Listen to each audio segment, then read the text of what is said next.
12 जे पर्याय वनीकरण आहे ते बीडमध्ये अवेलेबल झालं सर आपल्याला. आणि जे उर्वरित 588 हेक्टर लागत आहे ते यवतमाळ, हिंगोली आणि परभणीमध्ये पडताळणी सुरू आहे सर सुटेबिलिटीसाठी.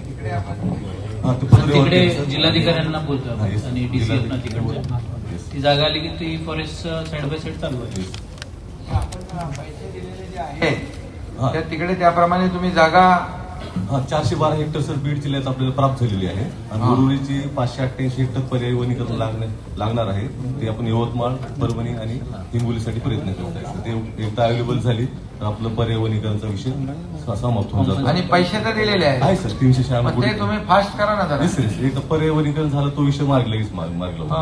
साहेब, हे माझी एक विनंती आणि सूचना आहे. हे डॅमचं खूप वर्षापासून चालू, त्याचा टाइम बाउंड आपण जर प्रोग्राम नाही बनवला तर हे पुढेच जाते.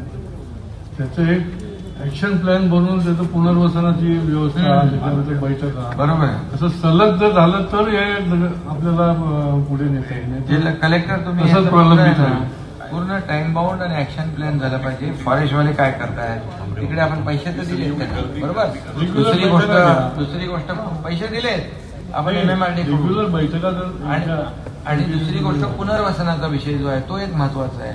त्याला आपण साईड बाय साईड हे काम केलं पाहिजे. त्याच्या बैठका घेणं आणि पुनर्वसनामध्ये त्यांना आपल्याला जे काही अपेक्षा आहे त्याप्रमाणे पहिले बोललं त्याच्यावर बोलू ती बैठक लावाय.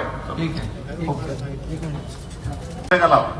सध्या त्यांनी ते काही मुद्दे मांडलेले आहेत ग्रामसभेच्या ठरावामध्ये, तर ते आपण शासनासोबत चर्चा करतोय सर. आणि पुढच्या अजून सेकंड राऊंड ऑफ ग्रामसभा आता लावून पुनर्वसन तर त्यांचा हक्क आहे. Yes. पुनर्वसनाशिवाय त्यांना आपल्याला त्यांचं पहिलं पुनर्वसन, त्यांना जो काही आपल्याला जसं त्यांचा ज्या काही मोबदला आहे ते सगळं तुम्ही त्यांना आपल्याला ते तर करावंच लागेल ना.